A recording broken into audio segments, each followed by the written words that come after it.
اعوذ باللہ من الشیطان الرجیم بسم اللہ الرحمن الرحیم رب اشرح لی صدری ویسر لی امری واحلل عقدۃ من لسانی یفقہوا قولی واجعل لی وزیرا من اہلی اللہم صلی علی محمد وآل محمد وبارک وسلم تسلیما۔ اچھا جی، پچھلے درس میں ہم نے آیت نمبر 36 تک پڑھ لیا تھا سورہ البقرہ۔ آج میں یہیں سے اپنے سبق کا آغاز کر رہی ہوں۔ اللہ تعالیٰ فرماتے ہیں بسم اللہ الرحمن الرحیم فَأَزَلَّهُمَا الشَّيْطَانُ عَنْهَا فَأَخْرَجَهُمَا مِمَّا كَانَ فِيهِ وَقُلْنَا اهْبِطُوا بَعْضُكُمْ لِبَعْضٍ عَدُوٌّ وَلَكُمْ فِي الْأَرْضِ مُسْتَقَرٌّ وَمَتَاعٌ إِلَىٰ حِینٍ۔ اللہ کہتے ہیں کہ پھر پھسلا دیا ان دونوں کو شیطان نے اس درخت کے بارے میں، تو نکلوا دیا ان دونوں کو اس کیفیت میں سے جس میں وہ تھے، اور ہم نے کہا تم سب اترو، تم ایک دوسرے کے دشمن ہوگے، اور تمہارے لیے اب زمین میں ٹھکانا ہے اور نفع اٹھانا ہے ایک خاص وقت تک کے لیے۔ ٹھیک ہے نا؟ اللہ سبحانہ تعالیٰ ایک معینہ وقت تک کے لیے جناب آدم علیہ السلام کو اور شیطان کو اور ان کی بیوی کو جب بھیج رہے ہیں جناب حوا کو، تو اللہ تعالیٰ ساتھ ہی کہہ رہے ہیں کہ ایک وقت معین تک تم سب کو وہاں پر رہنا ہے۔ یعنی یوں لمبی لمبی خواہشیں، یوں لمبے لمبے پلان مت بنانا کہ جیسے تم کو شاید وہاں پر ہمیشہ ہمیشہ کے لیے رہنا ہو۔ جنت اور دوزخ کے لیے اللہ سبحانہ تعالیٰ جو لفظ استعمال کرتے ہیں وہ ہے ہم فیہا خالدون، ابد تک، ہمیشہ تک جنت اور جہنم والے وہیں پر رہیں گے۔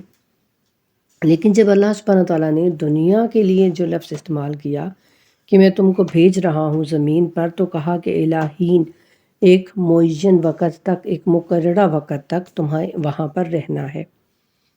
تو اب ہمیں اس کے لیے بھی سوچنا ہے، اپنے اوپر غور کرنا ہے کہ ہم کیا کر رہے ہیں۔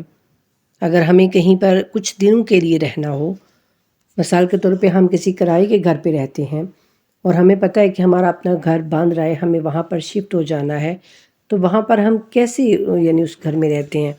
ہم بہت ساری اس کو آرائش کرنے میں، اس کی چیزیں تبدیل کرنے میں ہم کہتے ہیں کہ نہیں چھوڑو، اب ہمیں تو وہاں پر چلے جانا ہے، تو یہاں پر ہم اپنا اگر پینٹ کروانے والا ہو تو ہم کہتے ہیں کیوں پینٹ کروائیں، رہنے دیں، چھوڑیں۔ اگر کوئی چیز ٹوٹ جائے ہم کہتے ہیں چلے چھوڑیں، اب ہمیں تو یہاں سے جانا ہی ہے نئے گھر میں، تو بس رہنے دیں۔ یہ ہمارا وہ طریقہ کار ہوتا ہے۔ تو اب اللہ تعالیٰ بھی یہی بتانا چاہتے ہیں کہ دنیا میں یوں دل مت لگا لینا، یوں لمبی لمبی خواہشیں، لمبے لمبے پلان مت بنانا کہ تم آخرت کو بھول ہی جاؤ۔ جو تمہارا ہمیشہ کے لیے ٹھکانا ہے آخرت، اس سے تم وہ بالکل تمہیں اگنور کر دو تم اس کو۔ تو یہ اللہ تعالیٰ بتا رہے ہیں۔ اس واقعے سے ہمیں جو چند سبق ملتے ہیں نا، وہ دیکھیں، اللہ تعالیٰ جب جناب آدم علیہ السلام کو بنا ہی رہے ہیں ابھی، تو اللہ کہتے ہیں کہ آدم کو میں بنا رہا ہوں کس لیے؟ ان جاعل فی الارض خلیفہ تھا، کہ میں اس کو خلیفہ بنانے والا ہوں زمین پر اس کو بھیجنے کے لیے خلیفہ بنانے والا ہوں۔ پھر اللہ تعالیٰ جناب آدم علیہ السلام کو ملائکہ پر فضیلت بخشتے ہیں، کس کی بنیاد پر؟ علم کی بنیاد پر۔ میں نے پہلے بھی یہ بتایا کہ اللہ تعالیٰ علم دیتے ہیں فرشتوں کو بھی اور جناب آدم علیہ السلام کو بھی، ایک کچھ باتیں کچھ چیزیں، کچھ نام اللہ تعالیٰ سکھلاتے ہیں دونوں کو۔ اس کی مثال ایک اور میں آپ کے سامنے رکھوں کہ اگر کوئی ٹیچر ہے، اس کے 2 اسٹوڈنٹ ہیں، تو اگر وہ اس میں سے ایک اسٹوڈنٹ کو خود ہی وہ سارے سوالات، ان کے جوابات، وہ اس کو بڑی اچھی تیاری کرواتی ہے، سب کچھ بتاتی ہے، اور دوسرے اسٹوڈنٹ کو وہ کچھ نہیں بتاتی، اس کو کچھ نہیں وہ سمجھاتی، اس کو سوالوں کے جوابات وہ نہیں بتاتی، پھر وہ ان دونوں کا مقابلہ کرواتی ہے کہ چلو جی میں آپ سے وہ سوال پوچھتی ہوں، آپ دونوں مجھے جواب دو۔ تو اب ظاہر ہے جس کو اس نے سکھائے ہیں وہ تو فٹافٹ بتائے گا، جلدی جلدی وہ سارے سوالوں کے جواب بتا دے گا، لیکن جس بیچارے کو کچھ سکھایا ہی نہیں ہے تو وہ بیچارہ کیا بولے گا؟ تو اب یہاں ہم اس ٹیچر کو کیا کہیں گے کہ وہ بہت کوئی منصف ہے، عادل ہے، اس نے انصاف کیا، یا ہم کہیں گے کہ یہ تو ٹیچر نے تو چیٹنگ کر دی ہے، اس نے خود ہی اس کو بچے کو تو سارا کچھ سکھایا ہوا تھا۔ یہی کہیں گے نا ہم کہ ٹیچر نے چیٹنگ کی ہے، بے ایمانی کی ہے. تو اللہ تعالیٰ تو سب سے بڑے منصف ہیں، اللہ تعالیٰ تو عادل ہے نا. تو اللہ سبحانہ تعالیٰ ایسا کیسے کر سکتے ہیں کہ جناب آدم کو وہ علم دیں اور فرشتوں کو وہ علم نہ دیں، اور پھر فرشتوں سے پوچھیں کہ ہاں بھائی بتاؤ اب یہ اگر تم سچے ہو اپنی بات میں تو بتاؤ ان کے نام.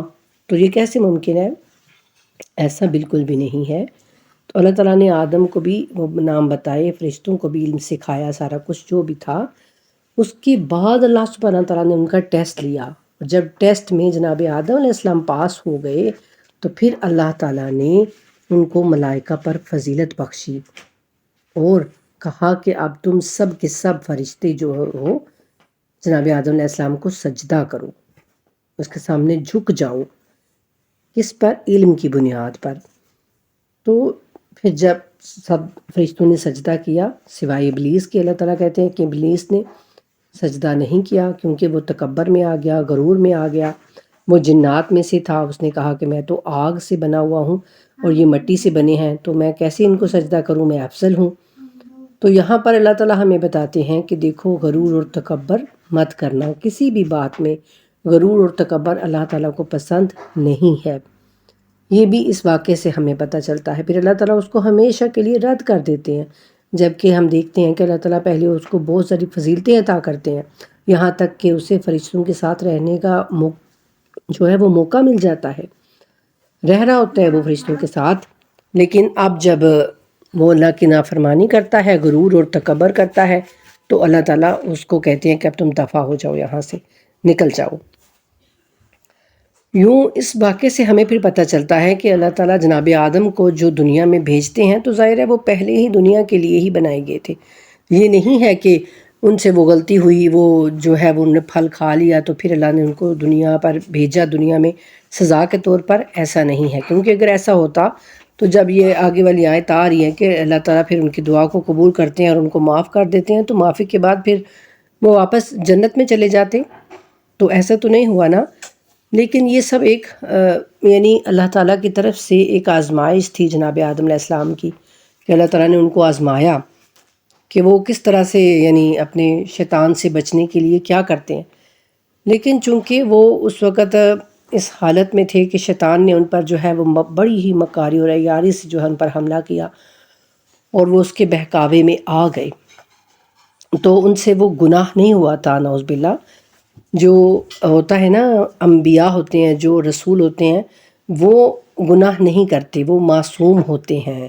اللہ کہتے ہیں نا کہ ہم نے چن لیا آدم کو، تو پھر جو اللہ تعالیٰ چنتے ہیں بندے برگزیدہ، ان سے گناہ نہیں ہوتے، بس ان سے ترک اولا ہوتا ہے.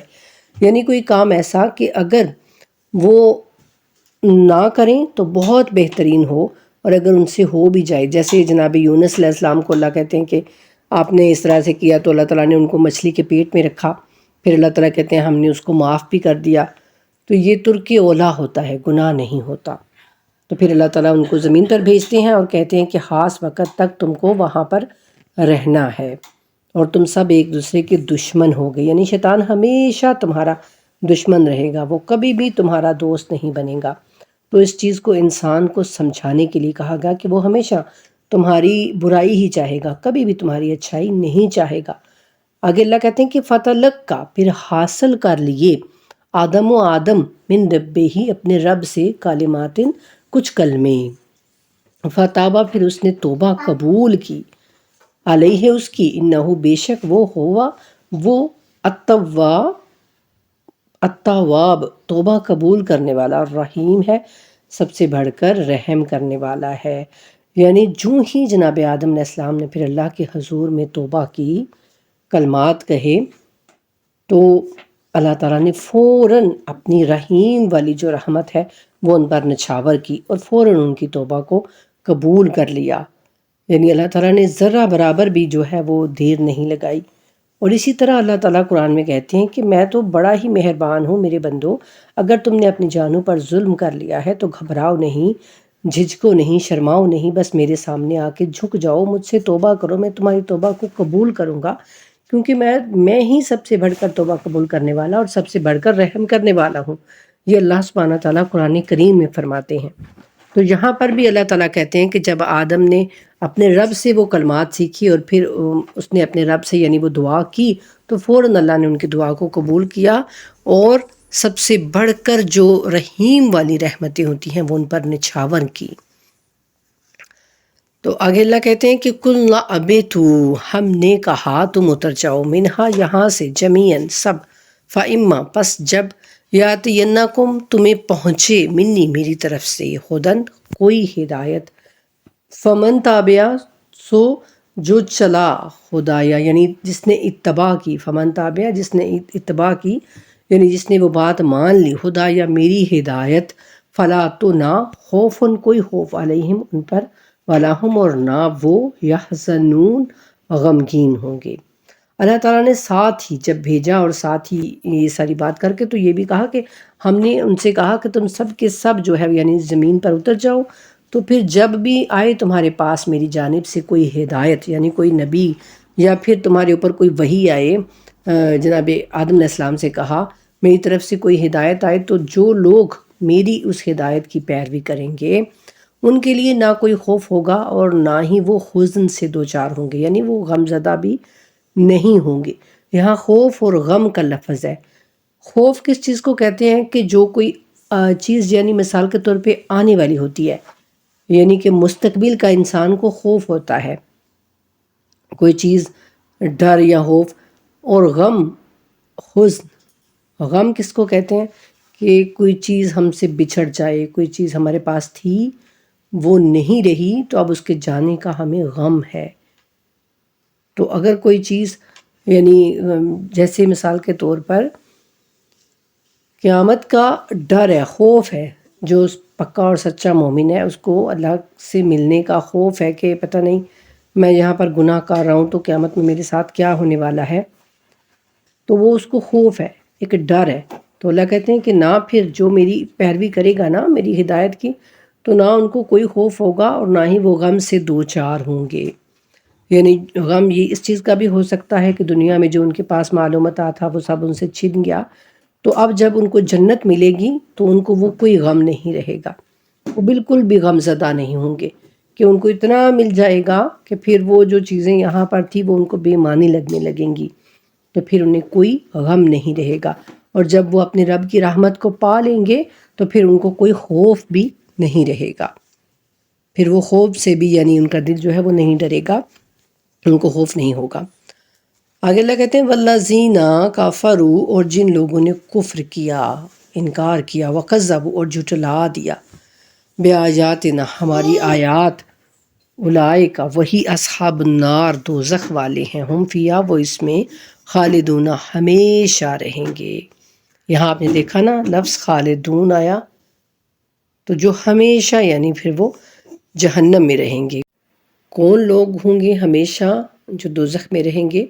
اللہ کہتے ہیں کہ والذین کفروا، جو لوگ انکار کر دیں گے، کفر کر دیں گے، نہیں مانیں گے میری آیات کو، وکذبوا اور جھٹلا دیں گے۔ جھٹلانا جو ہے وہ دو قسم کا ہے، ایک تو ہے جھٹلانا کہ ہم جیسے مشرک کہتے ہیں کہ جی ہم قرآن کو مانتے ہی نہیں ہیں، ہم اللہ کو مانتے ہی نہیں ہیں، تو ایک ہے کہ اپنے عمل سے اس کو جھٹلانا، اللہ تعالیٰ کوئی بات کہہ رہے ہیں لیکن ہم کہیں کہ نہیں نہیں ہمیں تو یعنی ہم اپنی مرضی سے کام کریں، اللہ تعالیٰ کی نہ مانیں، وہ بھی ہوتا ہے آیات کو جھٹلا دینا۔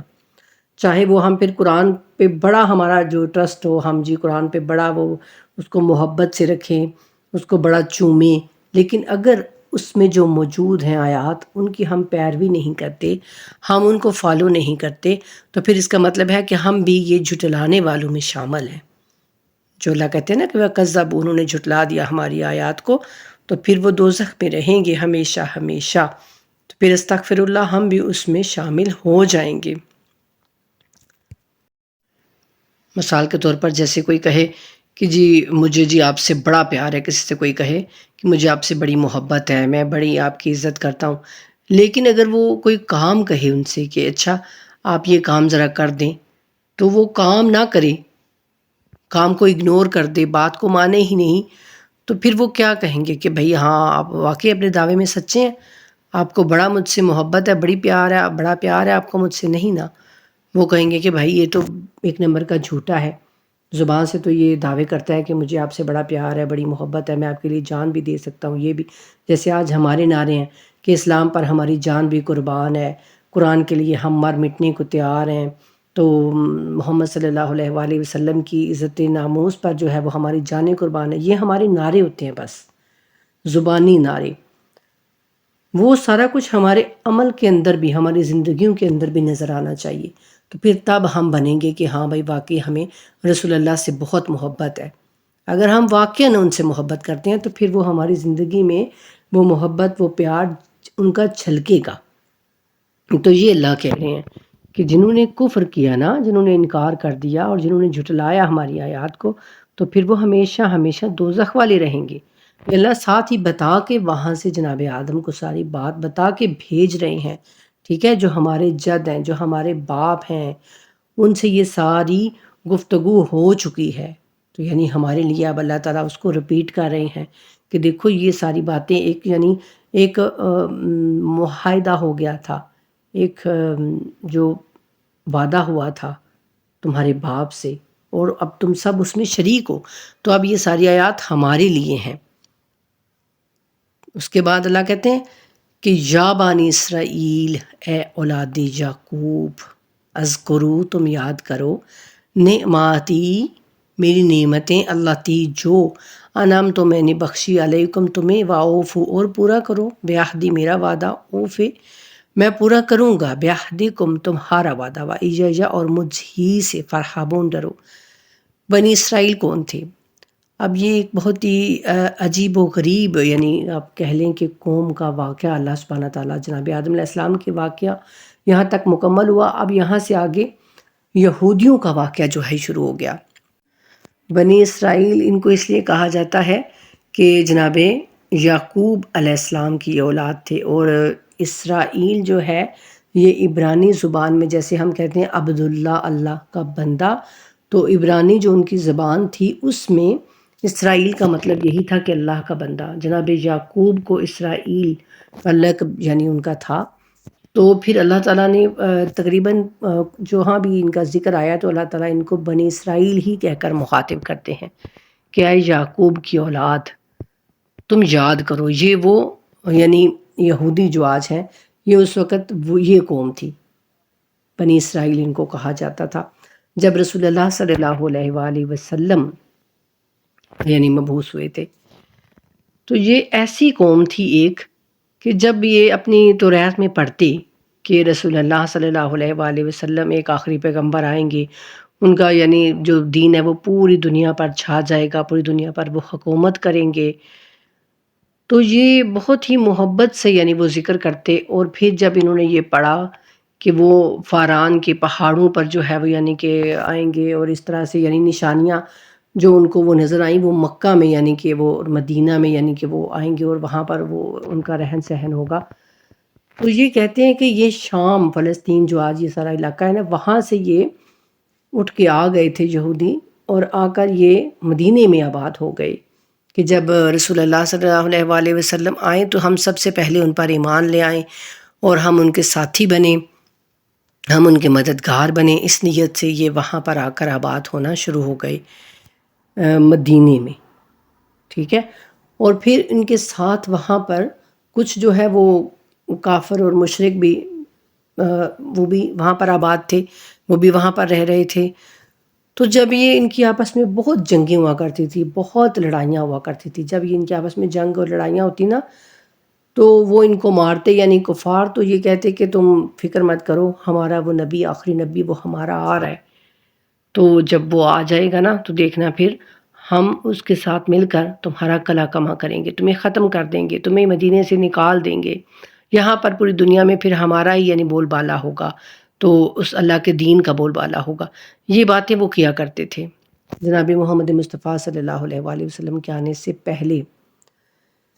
تو یہ ساری ان کی وہ اللہ تعالیٰ بتاتے ہیں کہ اس طرح سے یہ یعنی پہلے کر رہے تھے، لیکن جب جناب محمد مصطفیٰ صلی اللہ علیہ وآلہ وسلم کا ظہور ہوا، آپ مبعوث ہوئے، آپ نے دین اسلام کا جو پیغام ہے وہ پہنچانا شروع کیا، تو سب سے پہلے جن لوگوں نے انکار کیا وہ یہی یہود تھے، یہی بنی اسرائیل کی اولاد، بنی اسرائیل کے یعنی کہ گھروں میں سے انہی کے بچے تھے۔ تو اللہ تعالیٰ یہ پھر واقعہ ہمارے لیے بار بار بیان کرتے ہیں. تو اس میں بھی بہت سارے واقعات اس کے اندر موجود ہیں. انشاءاللہ جب ہم اس کو پڑھیں گے نا تو آہستہ آہستہ ہم سارا جانیں گے کہ اس میں کیا کیا ہمارے لیے نصیحتیں ہیں، کیا کیا عبرتیں ہمیں اللہ تعالیٰ دکھاتے ہیں. تو اللہ اب یہاں پر ان سے مخاطب ہو رہے ہیں کہ اب تم اے اولاد یعقوب یاد کرو میری نعمت کو جو میں نے تم پر انعام کیا تھا، اور تم میرے وعدے کو پورا کرو تاکہ میں بھی تمہارے وعدے کو پورا کروں، اور صرف مجھ ہی سے ڈرو. انعام اللہ نے ان پر کیا کیا؟ بہت سارے انعامات اللہ نے ان پر کیے جو قرآن میں ذکر انشاءاللہ ان کا آئے گا آگے. اور سب سے بڑھ کر کے جناب موسیٰ علیہ السلام جو ہے وہ ان کے اندر یعنی اللہ نے بھیجے، اور پھر بہت سارے پیغمبر جو ہے وہ بنی اسرائیل میں سے ہوئے. تو اللہ تعالیٰ یہ سارے انعامات ان کو انشاءاللہ گنوائیں گے قرآن مجید میں ہی. اور وعدہ کہ تم نے وعدہ کیا تھا کہ ہم آپ کے یعنی کہ نبیوں کی مدد کریں گے، ہم اپنے اللہ پر یعنی پورا بھروسہ رکھیں گے، تو اب تم ایسا کیوں نہیں کر رہے؟ تو اللہ کہتے ہیں کہ تم اس اپنے وعدے کو پورا کرو، یعنی میرے اس آخری نبی پر ایمان لے آؤ تو میں بھی اپنے وعدے کو پورا کروں گا، یعنی تمہیں دنیا میں بھی عزت دوں گا اور آخرت میں پھر تمہیں جنت دوں گا، اور صرف مجھ ہی سے ڈرو. آگے آتا ہے کہ وَآمِنُوا اور ایمان لاؤ بما اس پر جو انزل تو میں نے نازل کیا، مصدقاً تصدیق کرنے والا، لما اس کی جو معاکم تمہارے پاس، ولا تکونوا اور نہ ہو جاؤ اولا کافر پہلے کافر بے ہی اس کے، ولا تشترو اور عوض نہ لو، نہ بیچو، تشترو یعنی نہ بیچو، نہ قیمت وصول کرو، بے آیاتی میری آیات کی، سمنن قیمت، قلیلاً تھوڑی، وَإِيَّايَ اور مجھ ہی سے، فَاتَّقُونِ ڈرو. اللہ کہتے ہیں اور ایمان لاؤ اس کتاب پر جو میں نے نازل کی ہے، یعنی قرآن کریم جو اب نازل ہو چکا ہے. اب تم یعنی توریت پہلے پڑھتے تھے، اب تمہارے پاس یہ اللہ کی کتاب آئی ہے اور یہ آخری نبی آئے ہیں، اب ان پر ایمان لانا تمہارا یعنی حق اور سچ ہے. اللہ کہتے ہیں کہ اس پر ایمان لاؤ جو میں نے نازل کی ہے، جو تصدیق کرتے ہوئے آئی ہے اس کتاب کی جو تمہارے پاس ہے. یعنی یہ توریت اور انجیل کی بھی تصدیق کرتی ہے کہ وہ بھی اللہ کی جانب سے آئی ہیں، اور تم ہی سب سے پہلے اس کا کفر کرنے والے نہ بن جاؤ. دیکھا نا آپ نے، اللہ کہتے ہیں یعنی پہلے تم یہ بڑی بڑی باتیں کیا کرتے تھے اور اب تم سب سے پہلے اس کا انکار خود کر رہے ہو. وہ جانتے تھے کہ اللہ تعالیٰ نشانیاں یعنی ساری توریت میں وہ جو جانتے تھے پڑھتے تھے نا، تو ان کو پتہ تھا کہ یہ رسول صلی اللہ علیہ وآلہ وسلم وہی ہیں جن کی اللہ تعالیٰ ہمیں بشارت دیتا ہے توریت و انجیل میں. لیکن ان کی اپنی یعنی دنیا پرستی جو ان کے اندر بس رچ گئی تھی نا، اور وہ ایک چیز کہ جی یہ جناب ابراہیم علیہ السلام کے دو بیٹے تھے، ایک جناب اسماعیل علیہ السلام اور ایک جناب اسحاق علیہ السلام. تو یہ جو بنی اسرائیل تھے یہ جناب اسحاق علیہ السلام کے اولاد میں سے تھے، اور جناب ان میں سے ہی پھر زیادہ یعنی انبیاء جو ہیں ان میں سے آئے تھے جناب اسحاق علیہ السلام کی اولاد میں سے. اور یہ ان کا اب دل تھا کہ آخری نبی بھی انہی کی اولاد میں سے آئے. لیکن اب یہ اللہ کا فضل اور اللہ کی کرنی ہوتی ہے، اللہ تعالیٰ نے جناب محمد مصطفیٰ صلی اللہ علیہ وآلہ وسلم کو جناب اسماعیل علیہ السلام کی اولاد میں سے پیدا کر دیا. تو اب یہ اندر ان کے وہ ایک بغض اور حسد بھی تھا کہ یہ ایسا کیوں ہو گیا، یہ تو ہم میں سے ہی نبی آنا چاہیے تھا، یہ اب جو نبوت ہے یعنی یہ فضیلت جو ہے وہ جناب اسماعیل علیہ السلام کی کو کیوں مل گئی ہے.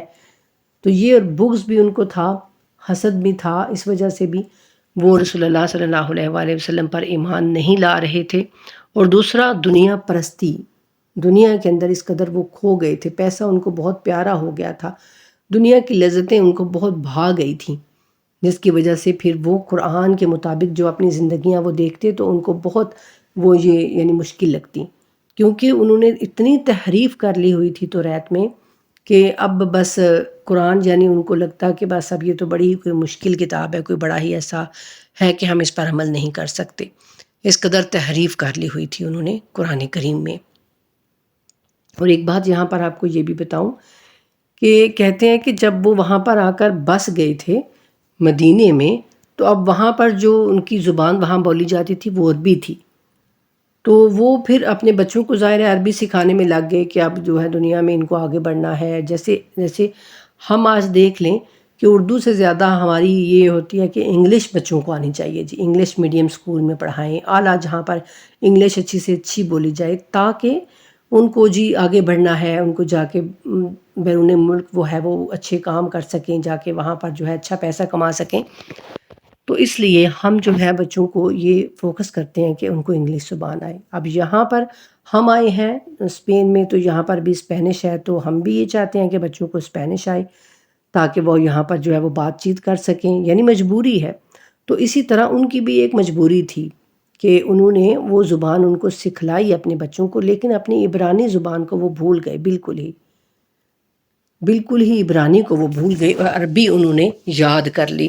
عبرانی کن کو آتی تھی؟ جو عالم تھے، جو بڑے بڑے بزرگ تھے، ان کو ہی بس وہ زبان آتی تھی، ان کی جو پرانے عالم تھے اور بزرگ تھے.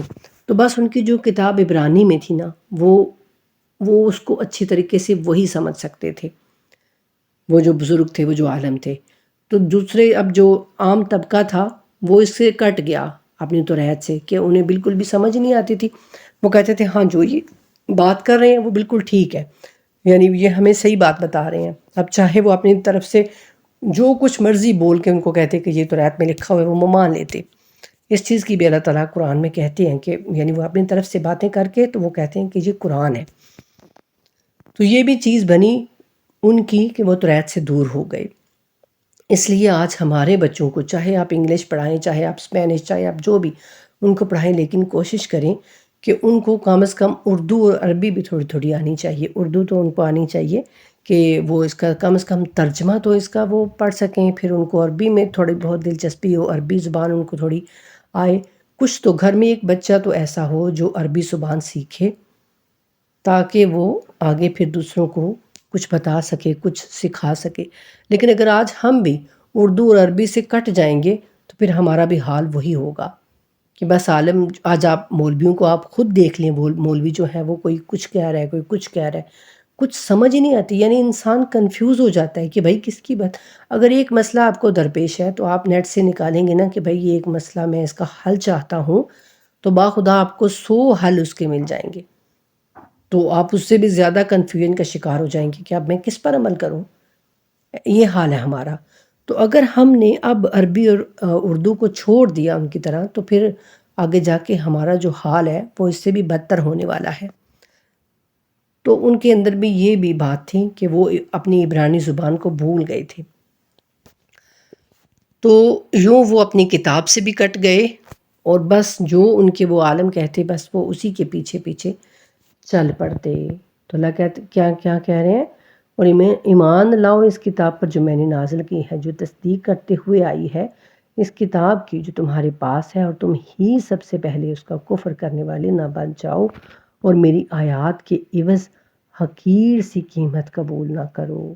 میری آیات کے بدلے میں یعنی میری آیات کو بدل کر تم جو لوگوں کو بات بتا دیتے ہو، پھر وہ اس کی عوض تم کو قیمت دیتے ہیں، تو چاہے وہ دنیا میں بہت زیادہ قیمت تمہیں لگ رہی ہے، لیکن آخرت کی نعمتوں کے بدلے وہ بہت حقیر، بہت کم قیمت ہے. اللہ کہتے ہیں میری آیات کو بہت ہی کم قیمت کے عوض جو ہے وہ مت بیچو.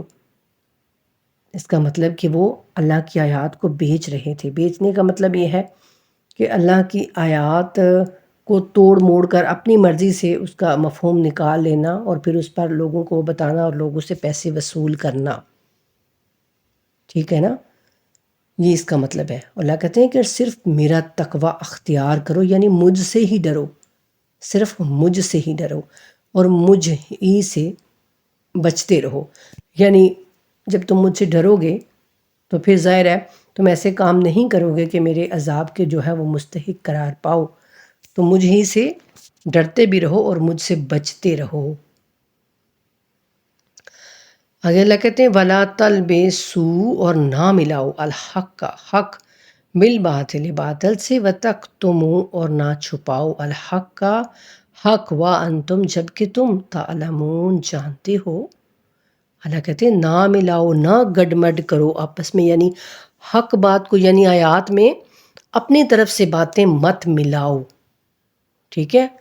اس میں گڈمڈ مت کرو، حق کے ساتھ باطل کو نہ ملاؤ اور نہ چھپاؤ حق کو، یعنی اللہ کی آیات کو مت چھپاؤ، ٹھیک ٹھیک لوگوں کو بتاؤ، ٹھیک ٹھیک لوگوں کے سامنے واضح طور پر بیان کرو۔ اللہ کہتے ہیں کہ حالانکہ تم جانتے ہو، یعنی ہر چیز کو تم بہترین جانتے ہو کیونکہ تم عالم ہو، تم توریت کو بخوبی پڑھتے ہو، بخوبی اس سے واقف ہو، تو پھر حق کو باطل کے ساتھ مت ملاؤ۔ اور آج یہ ہمارے لیے بھی ہے کہ ہم اللہ کی آیات کو حق حق جانیں، ان آیات کے یعنی اندر ہی رہ کر ہم بات کو سمجھنے کی کوشش کریں۔ لیکن آج ایسا ہو گیا ہے کہ ہر فرقہ ان آیات کو اپنے طریقے سے توڑ مروڑ کے تو وہ اپنے اس کو فٹ کرتا ہے اپنے فرقے کے اوپر، کہ بھائی یہ میرے فرقے کے اوپر یہ اس طرح سے یہ آیت فٹ آ جائے۔ تو اس چیز کو اللہ تعالیٰ سختی سے منع کر رہے ہیں۔ آج کا ہمارا سبق جو ہے وہ یہیں تک۔ یہ میری کوشش ہوتی ہے کہ 10 سے 12 آیات ہی میں جو ہے وہ پڑھوں، تو آپ اس کو اچھے سے یاد کرنے کی کوشش کیا کیجئے، اس کو لکھا کیجئے، اس کو یاد کیا کیجئے، جیسے کہ ہمارا ہوم ورک ہوا کرتا تھا، ہم اس کو اچھے سے لکھتے تھے، یاد کرتے تھے۔ تو اسی طرح سے آپ بس اس قرآن کو بھی اس طریقے سے ہی آپ اس کو پڑھنے کی کوشش کیجئے، سمجھنے کی کوشش کیجئے، تو انشاءاللہ آپ کو بڑا مزہ آئے گا، بڑا یعنی لطف اندوز ہو کے آپ اس کو پڑھا کیجئے۔ تو جب اس طرح سے آپ اس کو پڑھنا شروع کریں گے تو پھر انشاءاللہ آپ کو بالکل بھی جو ہے بوریت کا احساس نہیں ہوگا۔ تو اللہ سبحانہ تعالیٰ سے دعا ہے کہ اللہ تعالیٰ ہم سب کو ان آیات کو پڑھنے کی، ان میں غور و فکر کرنے کی، ان میں تدبر کرنے کی اور پھر ان پر عمل کرنے کی توفیق عطا فرمائے۔ آمین الہی آمین۔ اللہم صلی علی محمد وآل محمد وعجل فرجہم وفرجنا بہم برحمتک یا ارحم الراحمین۔ آمین الہی آمین۔